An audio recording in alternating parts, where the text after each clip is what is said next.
Okay, that was quite the session. And Meighen, thanks so much for all you and your team have done to pull together this summit. We've had 45 sponsors and endorsers, 17 sessions with 70 speakers, over 1,000 registered attendees. And the scariest thing, the technology, building a new conference platform from scratch wasn't that easy. And so the AV team, Ashley, Travis, and all. I want to start out here with an unannounced guest. This is Anderson. Anderson.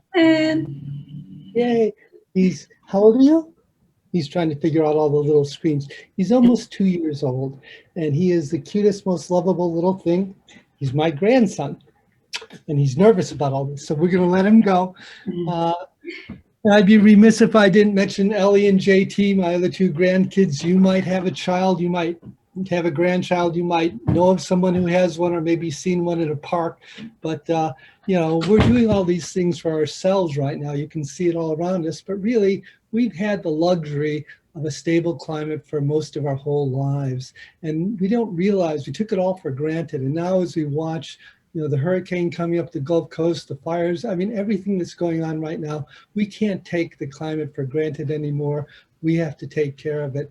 And the same things that have screwed up the climate are the same things that are screwing up our society. We don't have to go into all that now, but you know, it's time to fix it all. One time, all of us together, let's solve the climate crisis and everything else with it. And so, Meighen, what do you think here? Well, I just really appreciated everything that was said today. You're right, Bob. We're dealing with so much right now. You know, I'm here in California, as I mentioned earlier, and I've been coughing during this, you know, broadcast today because of the fire and the smoke. So it's hit home.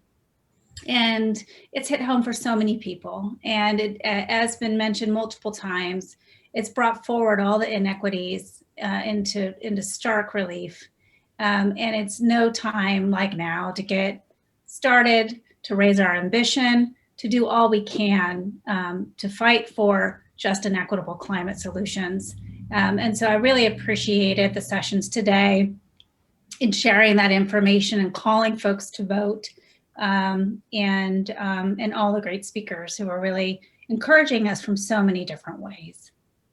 How about you? Well, you know, for me, you expect climate leaders like Bill McKibben, Naomi Oreskes, and Catherine Hale, Christiana Figueres, the senators, Schatz, Senator, White House, you expect them to be visionary and leading and guiding.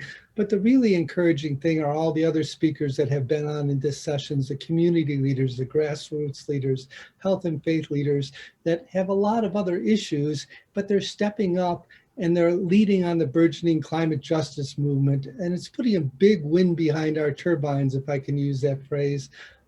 So I think that for me, I think, you know, we're on the cusp of victory or not, but for me, it feels like we are on the cusp of victory. Yeah, I mean, the election came up multiple times today.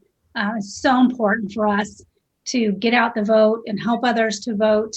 And I've been so inspired by all the young leaders that have been with us throughout this summit, having that call to action, and especially our American climate scholars for the summit, and the award winners we saw today.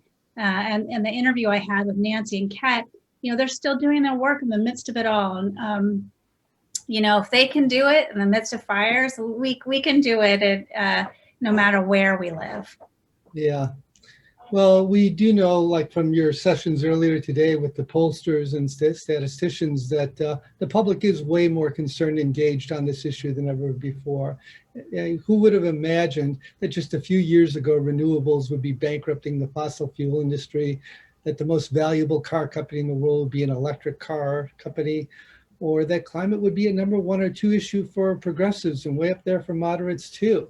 So, you know, I think that's all very encouraging, but the fact that the climate impacts are all around us right now has been important too. The climate system is changing decades before we thought even a few years ago. just in the past couple of weeks, I didn't even know what a derecho was until probably 2 or 3 weeks ago.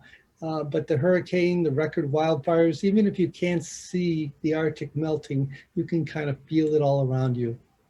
Absolutely. And certainly as Hurricane Laura hit landfall last night and is continuing to devastate Louisiana as we speak, it's just so much that climate change is right in our backyards. We've also learned so much from the COVID-19 pandemic. We can move quickly, we can move at scale. We can come up with $1 trillion and maybe we put that towards climate change. And when we need to trust our best knowledge in science, when we do that, we make progress. So rather than superstitions and myths, we need to focus on what the science is telling us and act on it. Right. Well, the biggest short-term impact, as I've heard probably 30 times in the 4 days of this summit, is going to be the elections coming up in 67 days, but who's counting? No matter who wins, we need to shift from defense to offense. The election isn't the end of our work. It's really a new starting point. And we've got to have emissions every decade going forward and restore our natural systems so they can help save us and bring society back together by putting justice and equity, really people, at the forefront of everything that we do. Yeah, and as we heard several times today, it's not just about the federal government. While that is very important, all of us in our workplace, in our communities, in our states, in our cities, in even our own homes, we can do whatever we can. We should do whatever we can to eliminate emissions, encourage others to do the same. And as we heard multiple times a day, to really talk about the issue so that people feel personally connected to it. Because when people feel personally connected to it, they're more likely to act on it. Right. And by showing our commitment and leading by examples, we can engage others and have them do the same thing. It's hard for many people to relate to climate change and address it. And there's been a lot of suggestions on what people can do over the next few weeks, few months, couple of years. Do you have some additional things that we might do? Yeah, well, voting is really the biggest thing right now, right? And although climate leadership is important on so many levels, getting out the vote is really what we need to be doing for the next 67 days, but who's counting? I have my countdown counter running on my desktop of my computer. I could tell you down to the second if you like. But we have published resources from ecoAmerica available on the ecoAmerica website, and I believe the ecoAmerica team has shared that out multiple times today about how you can find out all the information on registering to vote by mail, deadlines, helping others to vote and protecting the right to vote, certainly information about voting early, and making a plan to vote and really helping to help others to get out the vote. So we've got all kinds of resources there.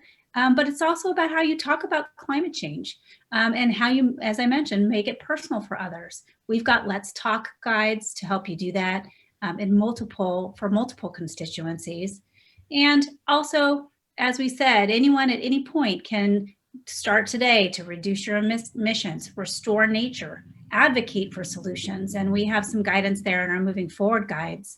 And also, if you really want to become an advocate and influence other folks, we have a whole ambassador program that we've launched to help you, whether you are a person of faith, you work in the health community, or you really just want to advocate at the local level with anyone in your community. Yeah, and we've started the weekly Let's Talk webcast on climate change. I think there's been a lot of good information there. And if you go to the ecoAmerica website, you can scroll down all the episodes and pick whatever topic you're in, and you'll see the leading experts telling you what's going on with that. And then this entire summit, Ashley and the team, Jennifer, they have been getting these sessions up. We do this Thursday afternoon, and by Monday morning, it's all online on our YouTube channel. So if you want to hear what the senators said today, if you want to go back and hear what Bill McKibben said 4 weeks ago, all you've got to do is go to ecoAmerica YouTube, click on the summit, a nice, beautiful list with explanations of what the sessions are, and you can pick up state-of-the-art information on any part of climate change from that YouTube channel.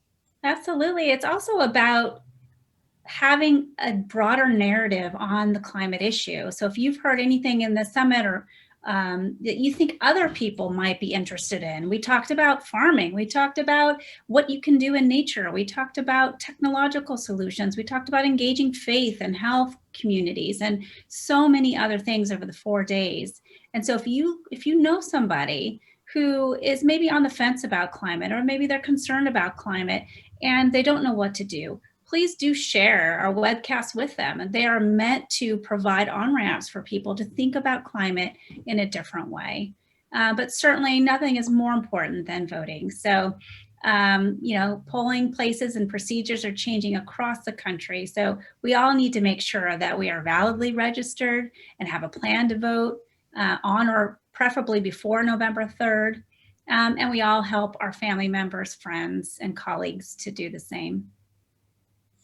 Yeah, one thing that I miss, this is our 10th annual American Climate Leadership Summit. We always end up with an open microphone where we have people can ping in and just say whatever they want to say. And a good half hour of that always produces stuff. We've got to figure out, Ashley, the way to do that next year. But we'll find a way. The miracle of technology, right? Miracle of technology.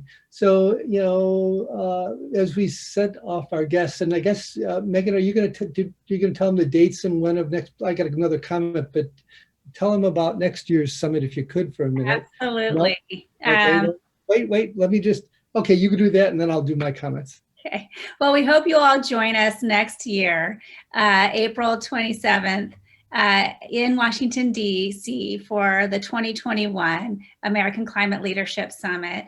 We hope to have it in person. We will absolutely have an online option as well, and no matter what. But I'm very excited for us to be able to bring folks back together again, and we hope that it's in a new era where we can really push climate action forward. I'd love to thank some folks, but Bob, if you'd like to make some comments before that, then I'll. So that's April 27th and 28th, and we're going to do it in person if we can, and for sure, no matter what, we'll do an online version of it, and that's spectacular. And I just want to say that anybody who's listening, if you want to participate in this summit, sponsor it. If you have any great ideas, don't hold back. So, as we send off all of the participants to save the world, literally, on behalf of the board of ecoAmerica, our leadership council, our leadership circles, and all the staff at ecoAmerica, thank you for joining us and for your commitments and efforts. And an extra special thanks for all the summit speakers, sponsors, and endorsers. And I want to thank all of the ecoAmerica staff, especially Ashley Lane, our events director, and Jess Gray, our coordinator. It was no small feat to move this summit online, and they've done it with mastery. So everything we've done through partnerships, and none of this would have done happened without you. So thank you also to the tech team that brought all this together. They built this platform from scratch, not in very much time. So thank you so much. And I join Bob in thanking all the financial support of our sponsors and our board. I also want to thank our climate scholars for their great work in participating, and to all of our climate ambassadors who are participating as well. So thank you. Take a look at our programs, Blessed Tomorrow for the faith community, Climate for Health for the health community, and Path to Positive for our local communities program. And please email us at any time. Yep, and thanks also to all the climate ambassadors and all the award winners in the American Climate Leadership Awards. I could never, ever have picked a winner and a runner-up from that group of people. And I'm semi-terrified going through this again, but there are so many great people doing great work out there. It's just wonderful. So on behalf of all of us, Godspeed and onward. Thank you, everyone. Thanks for joining.